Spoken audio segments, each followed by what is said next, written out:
I think I want my son to not know I wasn't like a Marine or something till he's like freaking 18. Like,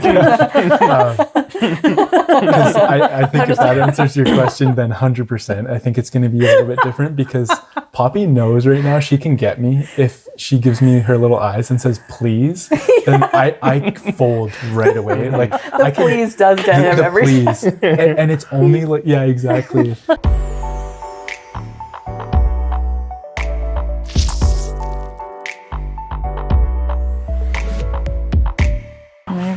Welcome back to another episode of Smashed Oranges. If you haven't done so already, please like and subscribe down below. It really helps us keep bringing you fresh new content each week. So with that, we have some very special guests with us today. Woohoo, we got the men. Let's go. Back by popular demand. Here we go. We've got some fun roundtable discussion happening today because we've got these two on the show today. And we're excited to hear a little bit more of their perspectives of the transition to fatherhood and kind of what our lives have turned into. Yeah, we've talked a lot about motherhood on this podcast, and so we kind of wanted to hear the flip side of the conversation. Mm-hmm. And we know that even though these guys are very mellow, they have had some thoughts. We're going to need a couple episodes, I think. Yeah. We just into a series like Harry Potter. Yeah, your discretion is advised. So with that, I want to turn the time over to you guys. We want to turn the time over to you guys and give you the floor to discuss some things that have kind of crossed your minds as the transition into fatherhood has taken place. Mari. Well, I have my list over here. Big old notebook. Let me start flipping through it. I'd say, and the first thing, if everyone's wondering where the kids are, Poppy's asleep, and Arden should be asleep with his auntie, so. They're covered. Kids are all covered. Taken care of. This is our own P&O, parent night out. Yeah, that's right. I don't know, first thing on the list, I guess, I don't know. Like, what surprised you most? What surprised you the most? I don't know. I don't know. We'll give you a minute. Give me a minute, because I'm sure it'll come to me. But like, I think as we get going, but like nothing off the top of my head. But like as we talking, I'm like, this, yeah, for sure. And yeah. So Josh, what surprised you the most about becoming a father? I think just the transition for me was pretty intense and pretty crazy. I don't know if this was the same way for you, Omari, but I feel like it's probably a different headspace mentally for the women in our lives going through the whole 9-month journey and seeing your body transform and everything else like that. But for me, and this is how I am just personally as well. It's like I don't think about something until I'm like 2 feet deep into it, and just like it hits me, and I'm like, wow, this is my reality now. You know what I mean? I feel like from knowing Omari and Maddie's birth story, I'm getting the same vibe from Omari. Oh yeah, like definitely with the birth story side, like that was one where like, okay, I should have had the diaper bag.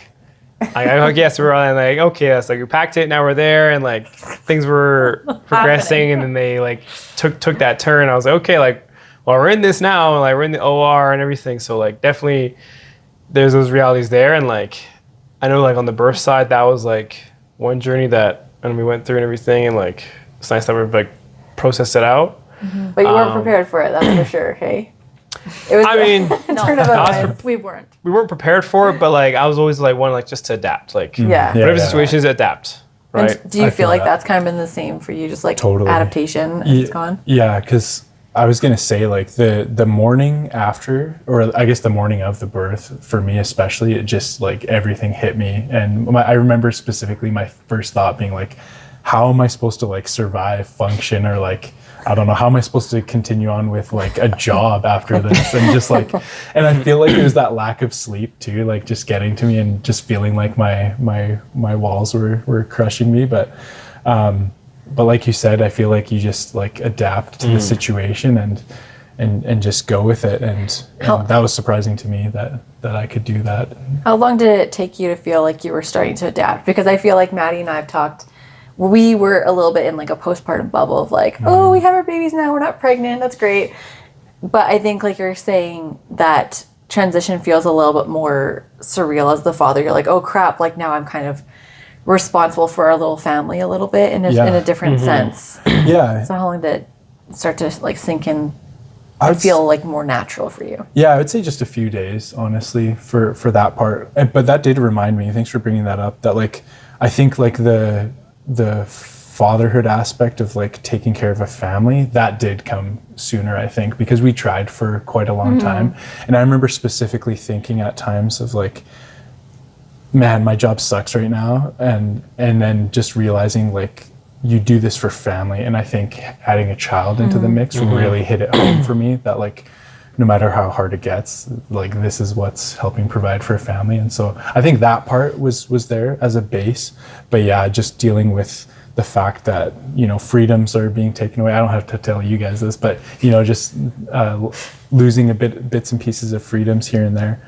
But to your point, yeah, I think it was just a few days before I felt like we were starting to get into a rhythm and routine. And it was nice that I was on paternity leave too. Like that helped a ton to help me feel that way, because I wasn't super stressed about sleep That's a big at the time. privilege. Like, yeah, it was. For sure.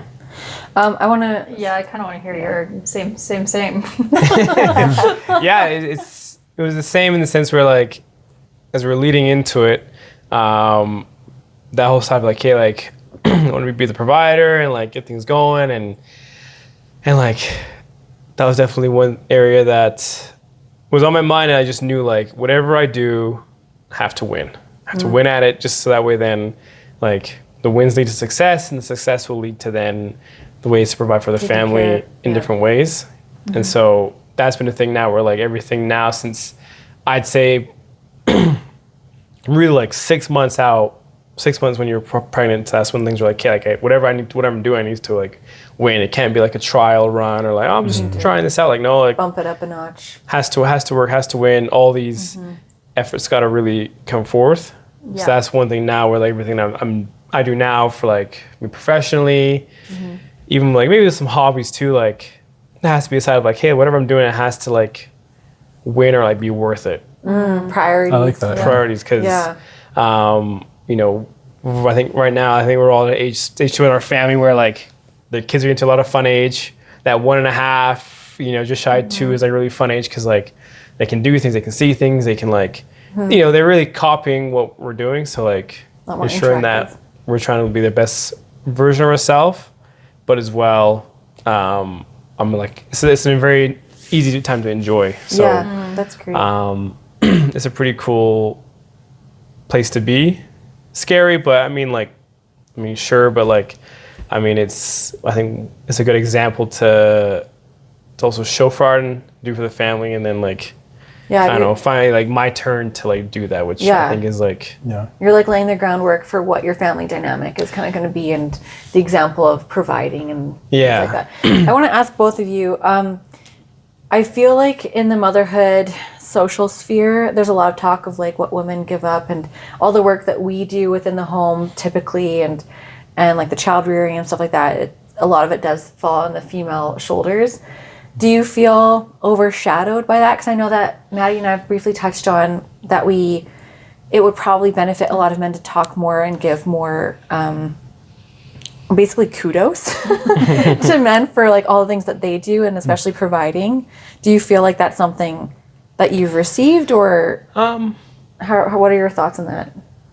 I think a good point that I see from not only myself but from other men too is that like we'll eat a lot more of like shit, just so that way then just so we know back of our head like, hey, the kids are at home with their mom having a good time. Like I will deal with a bad day for me in the office is like, even when I was single, like when I was like single or no kids, it's like, oh, like it's tough, this and that. But like now it's like, this is not that bad. Knowing that back home, safe environment, toys, food, safe roof, like there's more tolerance to deal with that because there's more on the line now, which I think like I can speak for myself. Like, you know, people will say, oh, I had a really bad day. And I'm like, oh, like, it's been a pretty calm day. Like, sucks, sure, this sucks, but like, I'd rather take the suck knowing that, you know, the household is playtime, Paw Patrol. They can enjoy. Yeah. You know, I got a story to add to it too. I'll let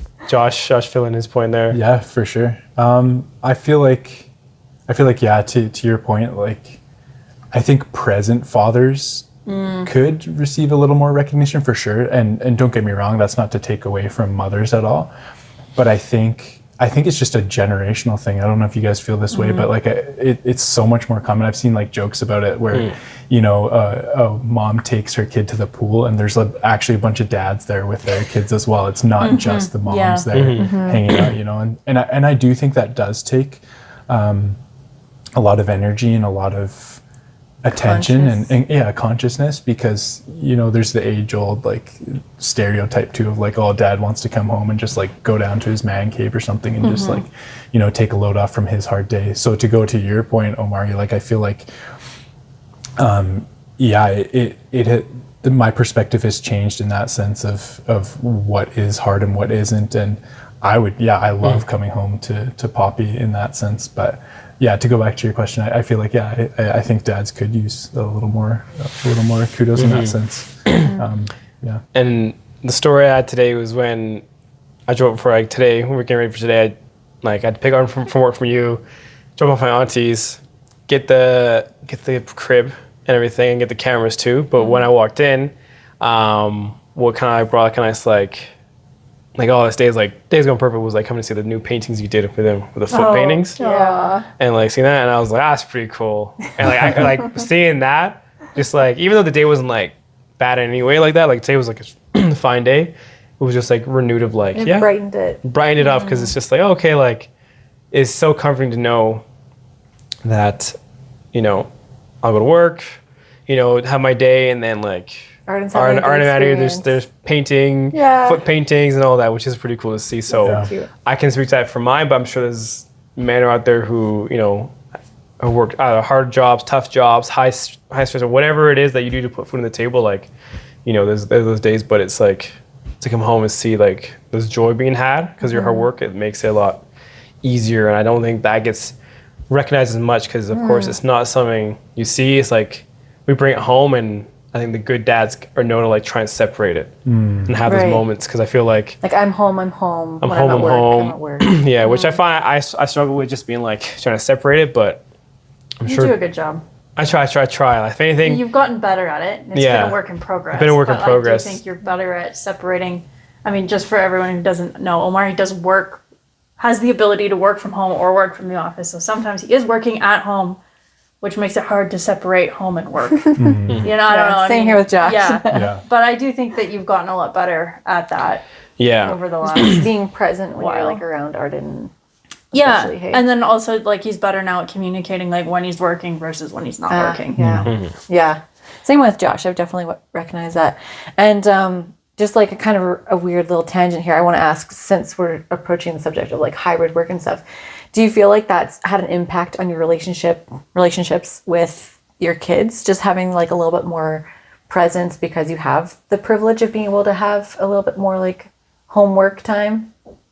Yeah, I'd say so. Like, I think that's something like our generations that get to experience now with like, I think COVID might have helped too with this. Oh yeah, maybe. That's a good point. And it's one thing that pandemic really brought out is like, oh, we can work from home and it's going to lead into our lives being as fathers. But just being able to like say, hey, I'll work from home today, and then like still being there versus like, oh, I have to like travel on to work, go to work, or like just be at a place for 8 hours. I can be here for at least a good chunk of the day and I have to go to the office for 2, or like even like little intervals where it's like, oh, I'm gonna go grab a snack and say hi to your kids, and you know, just like little interactions, because I feel like that's been the case for you too. I feel like I've had to like taper that off a little bit, because I loved doing that a little bit too much.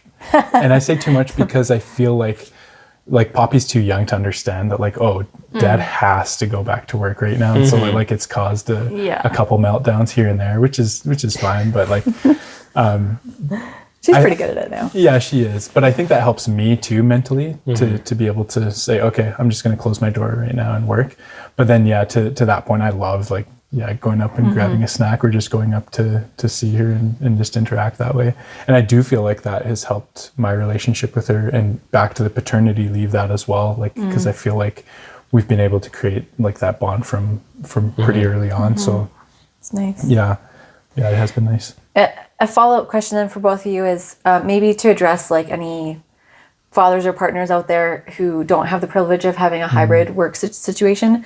What are some ways that you've been intentional to create strong relationships with your kids when, like, let's say if you do have work weeks where you are more at the office or what have you, like for a lot of people who don't have the time to be at home, what are some ways that they could be more intentional with their kids to be present fathers? Yeah, I think something that we talked about pretty early on was I don't have email on my phone for work, or like we use Teams, and I don't have Teams on my phone either, because I found even when it was just Sarah and I would be out at the mall during busy season or something and be checking my phone. I remember that. That was probably the catalyst to like say, okay, we need to cut this out. I appreciate it. And I think it's really helped actually like put that divider in place, both at home and at work, because people at work then respect that and then have come to realize too that, yeah, he has a young family, so we're going to respect that he has his hours. And in the heart of busy season, when I have to be available, I'll like set intervals. So I'll be like, okay, I'm going to take dinner right now, but I'll go back after. And if something needs my attention, then I'll check and I'll go back to it. So that is outside of the hybrid work environment that I feel like is I don't know, a pretty good tip is just once you're home, to the best that you can, be home, be present. And because it is easy for me to want to be on my phone, for example, for other reasons as well, to just kind of decompress. But I think just thinking about the fact that it's such a short time that Poppy has, and she's at such a fun stage too, that it makes it easy to do, but to be with her and playing with her when she gets home, or when I get home, sorry. Yeah, great point. I say the most fun I find I have with Arden, I'm sure the dads do as well, is like being out with him doing something. Having So, like a like, focus. Yeah, like, hey, we're gonna go to the mall today. Like me and him. We're gonna go to the field. We're gonna go bug grandpa and grandpa. Like, just like, I find just like going out and like doing something with him is nice, because like, especially it's become easier now as he's older. Like, because he's walking more. Like, okay, like I don't need to like lug the stroller, lug this, just backpack and we can go. That's right. And so, you know, I feel like it's always tough. I feel like trying to, I don't want to say give advice to this, because I'm like, I feel like I feel like for me to give advice for being a dad for a year and a half, or just, I guess, 21 months, I'm like, because a dad with like 6 kids. Underqualified. Underqualified. But I think it's always just trying to account for, like, I guess the best image I want to put up to Art. And I'm like, all right, like, we're going to go do things. Like, there's some days where we'll just chill, like play some cornhole. Cute. You know, That's a good idea. He actually broke the like cornhole arch thing, because it was like rolling on it. So I need to go find new pipes. So that's actually a new adventure. One of these days we're gonna go to Home Depot and like fix it up. do that. So start him on that. Get him warmed up. It was so funny. The other day we took him out in the field across the house. Yeah. And Omari brings out like his football like cones for coaching, and is like trying to get Arden to run like routes on it, and Arden just is like running and like stomping on the cone, like runs to the next one, like, stomps on the cone. I was like, this is good. This is good. Like 101. Good step. Okay, to pivot the conversation a little bit, at the end of one of our other episodes, we talked about how my dad had said to me when I was a teenager and I started dating, because I was like, Dad, what is your issue with me dating boys? And he said, I was a teenage boy once. And so I know how they think. I know how teenage boys think. And so I guess this question is a little more to Josh, since you have a daughter, but like, what are your thoughts on raising a daughter? Oh man. As a dad, like what was going through your head when you found out you were having a girl? I was really stoked. I think mostly because like we tried for so long. And so it didn't matter to him. Yeah, to me it didn't really matter. It's a baby. Yeah. So I have 2 thoughts on that. For having a daughter, the more I think about it, the more it scares me, because we were just talking about this, because we're having a boy next, right? And I was super stoked for that as well. And you know, everyone, I think every dad dreams about that moment, you know, your kid following in your footsteps and whatever that might look like.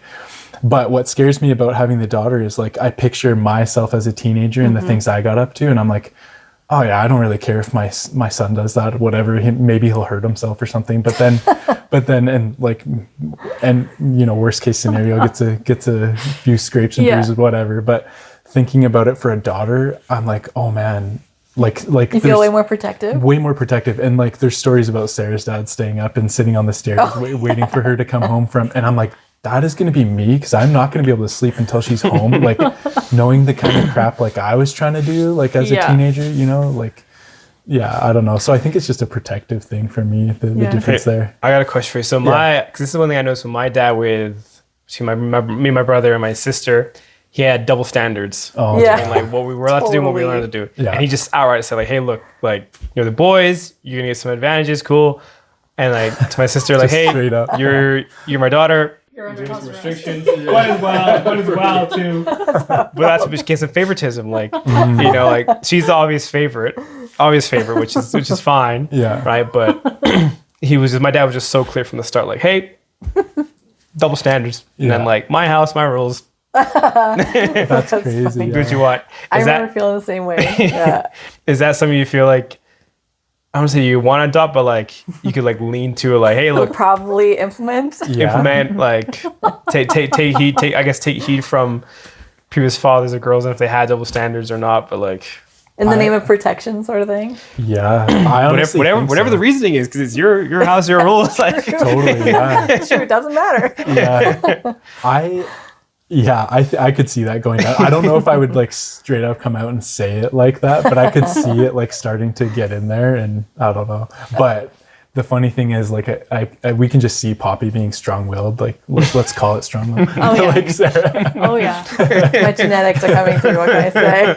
So my biggest fear is, like, is it going to matter if I try and, like, lay down those rules? Because Sarah clearly didn't follow some of them. So Mom and Dad, you're not listening to this episode. They knew. They knew, for sure. And with that, too, I think for all of us is, like, learning how, as our kids get personalities, like, learning, like, what's the best way they receive, not say discipline, but like, hey, instruction, direction. It's a great point. All that, because having the strong-willed kids, I'm sure we now know, like, completing the circle, like, is that gonna be the best way to do things? Yeah. That's the ultimate excuse thing, because it's like, oh, sorry, your sister's different, or sorry, your brother's different than you, so we're gonna treat the situation a little different. That's not a good idea. But I've had similar conversations with people lately about just how different like life is now for teenagers. It's given me going to change again. It's going to change so much. Yeah, I'm like, there's no way for us to really totally prepare what our teenagers' lives are going to look like. But yeah, how do we lay some groundwork to like set them up in a good relationship with us, that we can at least have conversations with them, or like be clear about concerns we have? Because I remember, again, no shade to my parents, because every parent is just doing their best. But I remember also feeling like, what the heck, boys get to do what the heck they want to do, and I can't go past a certain time, where I have like a strict curfew or yada yada. And maybe it just like wasn't clear to me what like the risks actually were, like why they were concerned. Maybe because I felt so comfortable in like the friend groups that I was going out with, that I was like, what's the risk? But realistically, like there's always risk. And so maybe being able to have more clear discussion with our kids about, if we're talking differences, then. I remember my mom having very like brutally honest conversations with me about her reasoning for why I wasn't allowed to like go to parties without her knowing, and also why I wasn't allowed to accept drinks from other people at the parties. Does it help? I think so. I think it did make a difference. So she had said that like she would drive me to the party and she'd pick me up from the party. That was the rule. And that she would buy the alcohol for me. Cool. But I was only allowed to take in 2 cans. Oh. Did you stick to it? For the most part. I stuck to it from like 15 through 17. And then once I was in like grade 12, I was like a little bit. Your own thing. Give me the case. Yeah. But I still think though that like those conversations did make me think about my choices a little bit more. Yeah. And maybe also like the perspective from your mother is like, oh, it's concern for me. It's not just like trying to keep me under her thumb. Yeah. of thing. And it was like pretty brutal conversations about like real life things that Right. happened to like her friends growing Right. up People they might know. that Yeah. were not, you know, that were like pretty horrific. Yeah. Yeah. So, It happens. Yeah, I think that's exactly what I was going to say for that. Like, you know, we Sarah and I don't drink, and so we've talked about like approaching that down the road with Poppy, and I have in my past, and so just thinking about that and taking that same approach of like not just being like, okay, we don't want you to drink, but this was my experience with it, and this is kind of why I'm putting thought behind it and trying to teach that rather than just a rule. Here's a rule, you got to stick to it just because I said so. Yeah. You know? Yeah.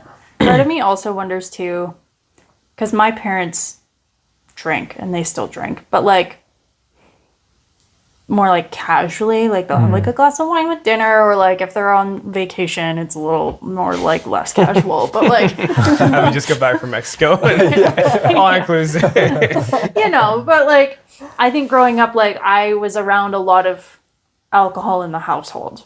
Not like, I wouldn't have said it was ever like a toxic environment, because It was just like, normalized. it was just kind of like normalized that Yeah. that's like kind of what you do when you're an adult, you know? Right. And Dinner so I parties think- and all that. Yeah, like my parents would have dinner parties Right. and all their friends would like be drinking. Sure. Yeah. Anyways, but yeah, I think that did influence me when I was like a teenager, thinking like, oh, like now I'm an adult, now I get to drink, and like adults drink. Whereas like I mean, we don't do that really. Like if we're drinking, it's like we're out for somebody's birthday, Right. like maybe on vacation, but like we don't really have alcohol. Oh, we were drinking on vacation. we'll put it there. We were drinking on vacation, Okay, but like that's but, like all inclusive. That's like there. all inclusive Mexico, but like Yeah. if we're going on vacation, Situational. if we go Yeah, on yeah. vacation to like the lake, it's like a little bit of a different, Yeah, you know, But, like, it's not like when I look at like day to bottomless, day, unlimited alcohol, you know, Right. like when I look back at like from when we say like day to day, we don't really drink. No, like like- I don't think Yeah, it's a so- normalized thing in our household. So I'm just curious if Arden's even gonna have like that inclination. the only Right. time The I think expectation has kind of been set that it's more of just like a Yeah, and I think situational I special also occasion thing. plan on like talking to him about like the health implications of alcohol and drinking and like what that does to your body. Because like for me, like if he wants to have a drink here or there, that's cool. But like, Here's what it actually does. hear what it actually does to your body. Because when I was in my 20s, I went like, I think if I didn't have such a positive influence in my environment, I very well easily could have been like an alcoholic. Like Totally. I think I Yeah. have that in me to Yeah. like Same here, be actually. that way. Yeah. But like my guts were messed up. Like Your body was messed like, up. "That's a no from Like me, I went dog." to the doctor and I was like, I think I might be allergic to like dairy, and she was, I don't. Anyways, long story short, I think I was just like binge drinking way too frequently, and that like my digestion was a mess. Yeah. And so like alcohol does have really negative impacts on your body, and I just want Arden to know that from like a health standpoint as well. I got one question I can ask later, or I can ask later on after we wrap this up. But then there's a stat now with kids nowadays are drinking vastly less than our generation. So like, Yeah, I've heard that. I guess is it Gen Xers? Like no, like my brother and your sister. yeah, my and brother and stuff, sister. Yeah. They'll drink, but like the amount they drink is like vastly less than like what we just like. We're here and they're like here, Why and do it you like think that tapers off. stat is? Did it give any sort of like? I think no, it was just a graph I saw, and I was like, okay, that's pretty interesting. Didn't look into too much, but I wonder if that's a trend now that like will continue, where like if kids aren't drinking as much, you know, obviously the alcohol industry will change, but then I'm like, what other habits will kick in? But you know, maybe what if alcohol's not even a thing that like kids will talk about? Scale, they all like, oh, alcohol's not really a thing, mom and dad, that Right. kids are doing nowadays. It's this. It's Yeah, it's like vaping or it's like other drugs. I think vaping took that. I Vaping's a think huge one. I could see vaping taking Yeah. that spot. Yeah. Well, vaping kind of started to take over like traditional smoking and stuff, Yeah. right? Like I remember being in high school and like I feel like every high school has like a smoking corner, like a smoking group that like Oh, yeah, that's crosses right. the The street. smokers And, like group. Yeah. everyone knows that everyone over there is smoking. But now I feel like everyone kind of just like casually vapes everywhere. They're trying to sneak it. Yeah. Yeah, exactly. Hit their little USB. every once in a Yeah. while. But this actually is like, maybe a good tangent as to like what kind of examples do we want to set for our kids? Like, is that something that you guys thought of before even having kids? Like before we got pregnant, did you ever think like, oh, these are some values that I want to instill in my kids, or these are some things that I want to practice on myself so that my kids can eventually see this or like learn from it? Yeah, I definitely. I think one for me, and like this is one I just knew like as I carried over from like me and my family, they'll never see me like obliterately like drunk. Like my family hasn't. They know I drink and everything, and like I've been drunk, but like not to the point where like I need to get carried or like like on recovery position. Oh, Marianne's supposed to drink. Wake up like I think that's like one thing like Arden and our kids will never see. No. Maybe like we're on vacation, sure, but like Kids are at home. But Kids kids are at home or like we're there. They're not gonna see me for like recovery time. Yeah. But like when they're around them, no. Like like dad had a drink here, drank there. Like I think when I look back at like us with like when we go back from Mexico to now, I think I had one drink at Sunday dinner. Yeah. The Rattler. Yeah. Sunday dinner, family time. And they're not going to know the difference from like, like having a can of pop versus like a glass of wine. It's just going to be like normal. Yeah. That's like the one thing I'll say is like a standard. I think I knew like when I was 18, like, hey, mom, dad, family's not going to see me like drunk, blackout drunk like that. And then I'll carry that forward. I think for me too, I would like to set the example of like health and nutrition. Oh yeah. And I mean, like, I also kind of think, like, I don't ever want to, like, forbade sugar, but I definitely think I just want to educate them on, like, what different things do to your body from, like, a place of science and just being, like, giving them the resources they need to make educated decisions on, like, what they're putting into their body. Yeah, that's something that I've given a lot of thought to in the last several years, because I've kind of gone through a bit of a spectrum on that in terms of like where I stand on sugar and restriction and dieting and stuff like that. And that's something that I think Josh and we've had lots of conversations about as well, in terms of how do we implement like healthy boundaries with kids around food. And especially it's always a conversation around like Halloween and stuff, right? It's like, how do you give your kids sugar or candy without them starting to like hoard it or want it all the time, or and so it's definitely like a delicate balance that I've realized even as adults, right? It's like, I think there's value to saying like, I'm going to reduce my sugar intake, but I also know there's a lot of science on the science of restriction. And like, once you say like, I'm not allowed to have this, like, I can't, like, take it away from me, you know, that kind of attitude, that's when it can start to kind of backfire a little bit. And so it definitely is going to be a case of, you know, once your kids are here, kind of what Omari was saying, like, you kind of have to assess the way that your children communicate and like their personalities, and like, you know, your boundaries might just look a little bit different and sound different to maybe your neighbor or your friend or whatever. But I agree, that's something that I want to implement as well. Yeah. What about you? I think one I didn't think about until I was married to you, actually, because you're a pretty good example of this, is just like, brownie points, let's go. I just want to know where it's going. Was just I think the Abraham Lincoln quote of like, whatever you're going to be a good one. And just like putting your heart into things, because I feel like lots of times for me, it was so many things were a means to an end. Like work was a means to an end. And then I guess like adopting that mentality, and it translates to parenthood too, is like when you put your heart into something, like you get so much more out of it. And I've loved feeling that and seeing that. And so I think that's like a value like I want Poppy to have right from the get-go, because it's not just that, oh, she'll be a great, you know, person in society and work or whatever, but that she'll enjoy things more if she can do that, I feel like, because otherwise for me, it was just like, oh, I'm like on to the next thing already in my brain, because, you know, I just wasn't being fully present in what I was doing when I could have been. Yeah. That's a good point.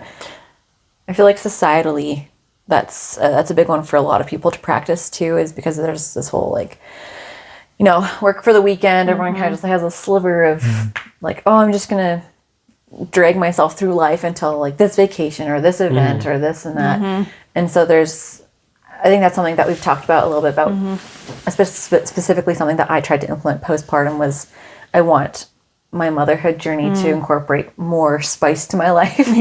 So it's not just like I'm waiting for Josh to get home. I'm not just waiting for Poppy to get to this age so she can go and do this or whatever. So thank you. I appreciate that. One question I have, just to kind of wrap up, double standards, all those things we're doing for our kids. How do you want our kids to look at us, as parents or as friends? Oh, that's a great question. Because I'm sure we all Okay, hear about it. Where like people are like, oh, my parents are my best friends. Yeah. And then some parents are like, oh no, that's my mom and dad. Yeah. Yeah, so I think for me, I'm not going to answer the question like one or the other. I'm just going to say that like for me, I always want home to feel like a safe space. Amen. And so like I think some days home is going to feel like my mom is my best friend, and other days it's going to feel like my mom's putting in boundaries that I don't like. Yeah. But like at the end of the day, if those boundaries are going to keep home being a safe space, then I think for me, like that's what's going to maintain like a healthy relationship and a healthy environment, right? Like I don't always need to be like an army drill sergeant, but I also don't need to like let you get away with whatever you want. You know, and I also think too, like I'm going to question my kids if I think they're lying to me. Or if like facts aren't adding up in stories and stuff. Like You have to keep them accountable still. They're still children, yeah. teenagers, whatever. Yeah.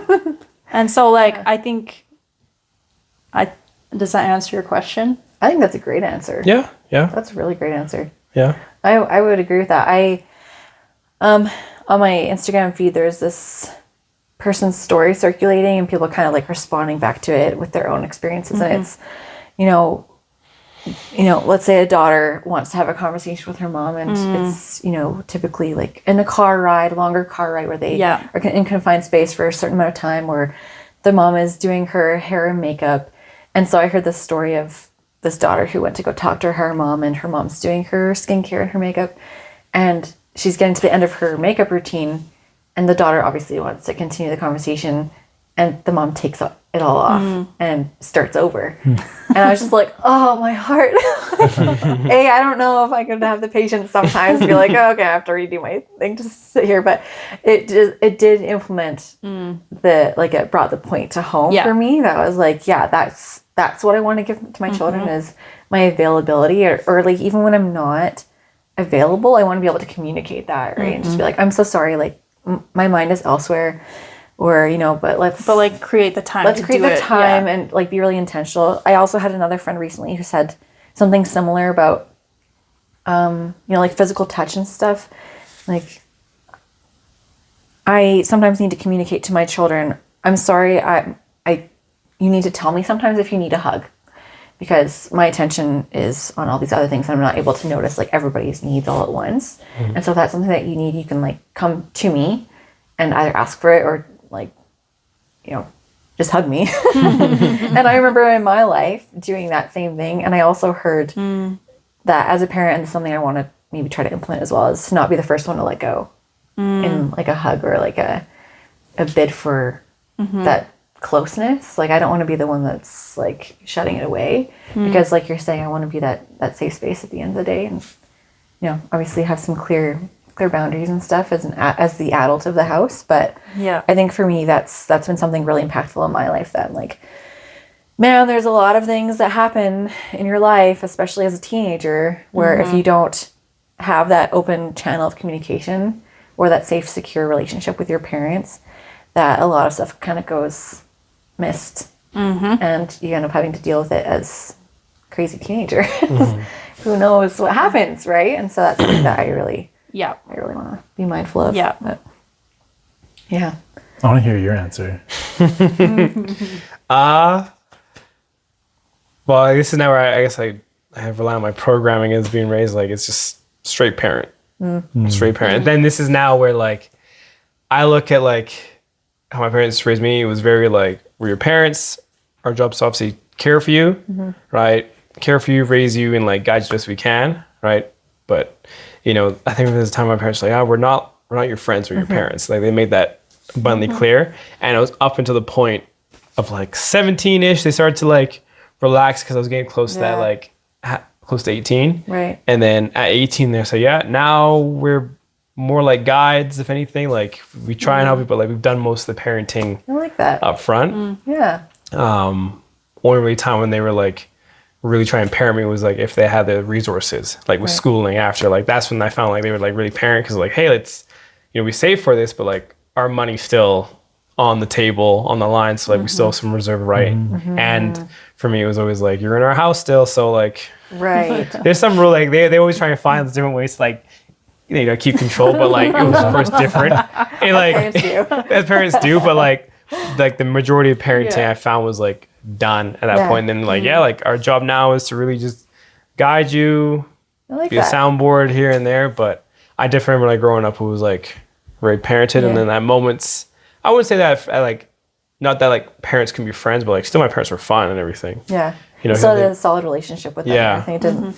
Yeah. I like that like flow, that evolution, I would say, an evolution of relationship there. Because that makes a lot of sense to me. Especially when we talk about kids like pushing back and stuff. Like, yeah, you do have to set the clear expectation that at the end of the day, I am responsible for you. Yeah, I'm responsible for you. And I'm the adult who can kind of see things a little bit more clearly. And at the end of the day, like this is what I see and this is what I think is important for you. So I really like that. I think that makes a lot of sense. And I feel that it also is a good transition for your kids into adulthood where they can like start to feel the weight of responsibility as they go. Yeah. And so, yeah. And I think it's really important, especially I find for Arden, like, I just remember me as a boy, like, you feel testosterone, you feel like, you feel all those things that come into you, and like, you want to just like roar as hard as you can. Like, not that you want to limit the roar, but like, you want to like do all these things, but like, as a parent, like, hey, like, I need to channel this into like the right areas. So this is now where like with Maddie, I'm like, you know, I can just see in Arden, he's like pushing boundaries, and I'm like, we just gotta like, we stick to it.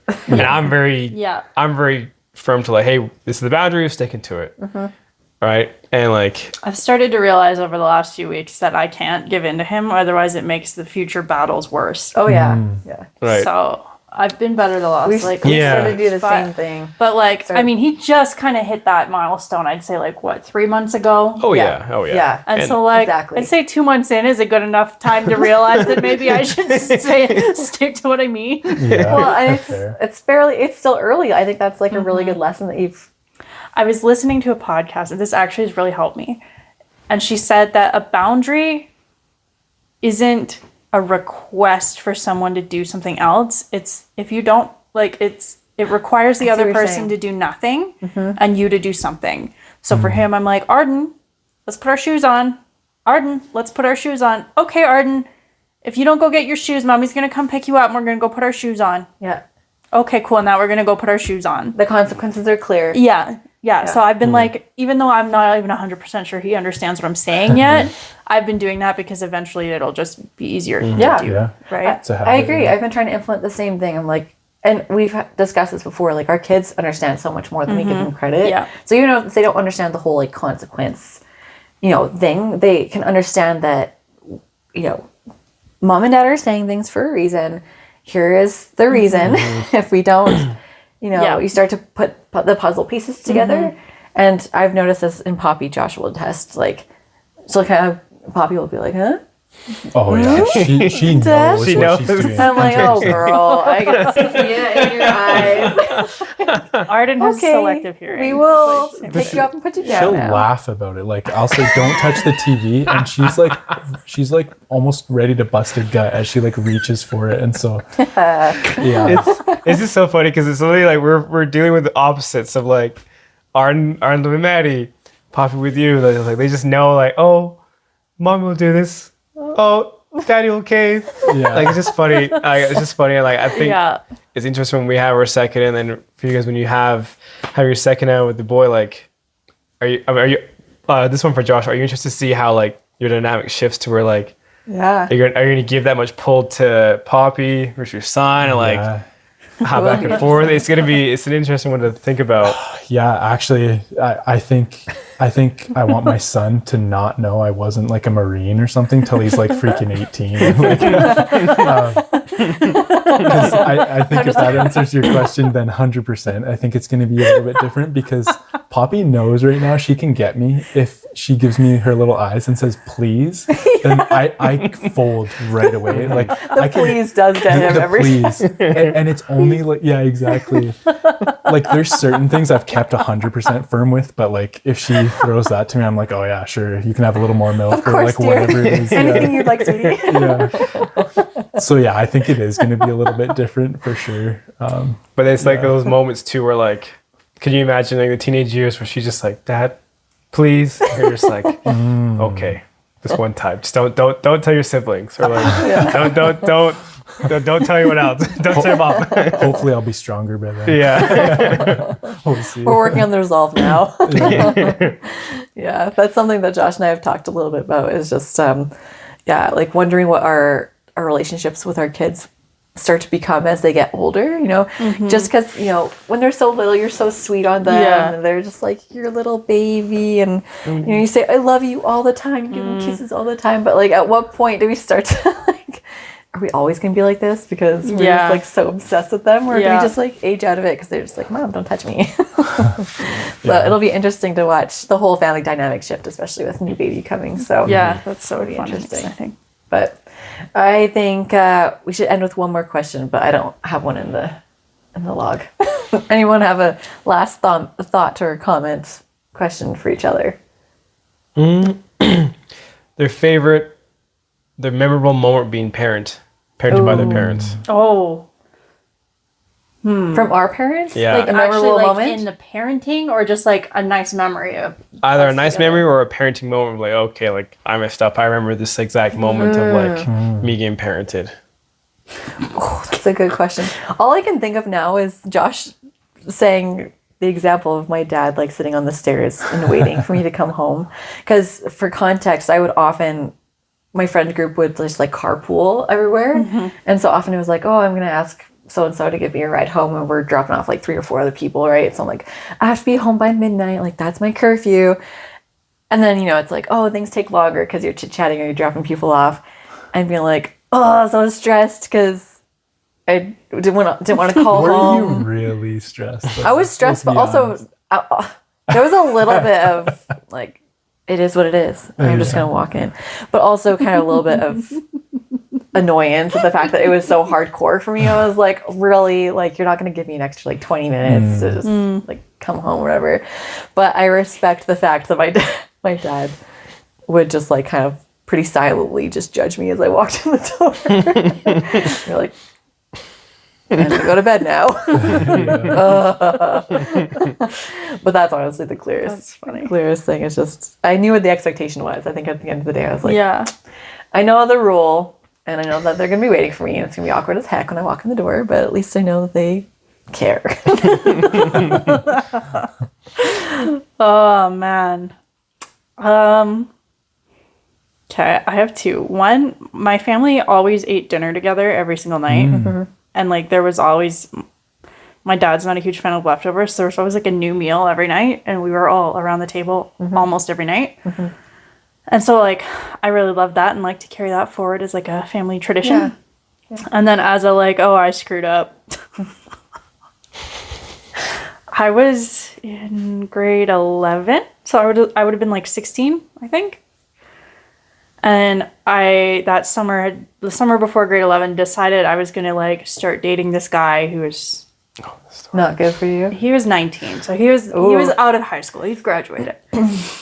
Anyways, and so my parents obviously, for good reason, were not a huge fan of this because there is a big jump from being in grade 11 to being graduated. Yeah, out of high school, yeah. And being of age and being an adult and going to the clubs and whatever. And once I was 18, I recognized that like they had a valid point. But at 16, I was like, I don't understand. Like you guys are 8. There's 8 years between mom and dad. Like why are you freaking out about this 3-year age gap? Yeah. So much drama.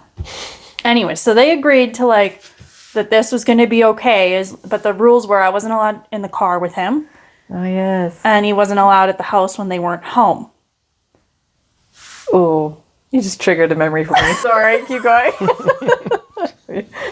We got the shirt my next again. We're adding time. Anyways, so my parents were going out to the lake. My sister and my brother were both at sleepovers at someone else's house. And so my parents left at like 4:30 in the morning because my dad's a psycho and like needs to get there by like 9. It's an 8-hour drive, whatever. And so I was like, did the math. I was like, okay, they're leaving at 5:30 or like 4:30. Like, if I call Matt, like he can be here by like 6:30, and then my siblings won't be home until like 11. Oh dear. So yeah, my parents left, and like 40 minutes later, Matt was at the house, and like, I promise nothing bad happened. Thank goodness. Nothing bad happened, I promise. We were just like... Just sneaking in, that's all. Just sneaking in, and we were like laying in bed cuddling, whatever. 30 minutes goes by, the phone rings, and it's my dad. And so I'm like, it's 7:30. Like, I should pretend he's waking me up right now. I answer the phone. I'm like, hello. My dad's like, is Matt there?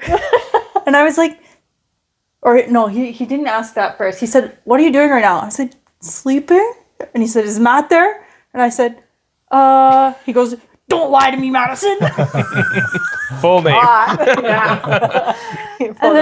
And then I was like, yeah. He's like, put him on the phone right now. I would be so scared if I was that boy. And this is why I'm scared of Poppy. Anyway, sorry, keep going. And so I'm like trying to get Matt to like take the phone, and in the process I accidentally hung up on my dad. Oh, So he calls back, and now he's like even more like, put him on the phone right now. So I finally convinced Matt to like take the phone, because I was like, it's just gonna be so much worse if you don't talk to him. Yeah. So he takes the phone, and my dad says something to the effect of like, you have 5 minutes to get off my property, and I don't ever want to like hear from you again, whatever. Anyways, Matt left, and I didn't hear from him again for like 9 months. He got scared so bad. My dad had also said too at some point, like, if you ever want to like get back at a guy for like being immature, just tell him to grow up. Oh, no way. So like, I forget what Matt had texted me at that point in time, like some sort of apology or whatever, and I replied with grow up. No. Because at that point I was like pissed at this guy, because he you've like been gone for so yeah, long. I What was the heck? 16. I was like, why didn't you call me back? Like, not realizing that my dad literally just like scared the living Threatened. crap out of him. Like, you know, like makes sense why I didn't hear from him again. But like, I was like, really, you're texting me 9 months later? Like, please. Yeah. Anyways, so that's my Your dad was on it. Yeah. He had What a eyes. boss. He had eyes. Well, the everywhere. neighbor had eyes. Oh. The neighbor they called ratted my you dad. out. Your dad had the foresight to ask your neighbor to have eyes. He's like, if I know these kids. And then, doesn't your dad have cameras in the house too? Like, or No, not? not at that point in Not at time. that point in time. Okay. Smart. Yeah, because your dad has like cameras on the exterior. I always like, look at them and I'm like, okay, where's a blind spot? So I was trying to sneak in. Oh yeah, after my when we were like 18, 19, this is a funny story too. My parents lived pretty close to Ranchmans. And so like when we were in our like 18, 19, we'd walk home from Ranchmans to my parents' house. Nice. And they caught some pretty epic like footage on their security cams. Oh gosh. No. Like some friends like peeing in the alley, and like Yeah, one night we had to carry our other buddy home. We're like walking up, and he's like waddling up. They're like, save video to hard drive. Same. Yeah. Same. Totally, Yeah. totally. Blackmail. So funny. That's funny. Yeah. What do you remember? Yeah, I'd say my mom was awesome, and like I feel like she did a really good job of like being a friend but also having boundaries. But I remember specifically her getting super mad at me one time, and just like, I don't know, I was scared, but she could tell that, I think, and so she approached me later and kind of like, I remember specifically I was probably like, I don't know, like 8 or 9, but she like sat me down, apologized for, I guess, what she must have thought was overreacting, and just like talking through it. And that stuck with me like to this day. And like, I guess like a good example of, I don't know, Communicating. yeah.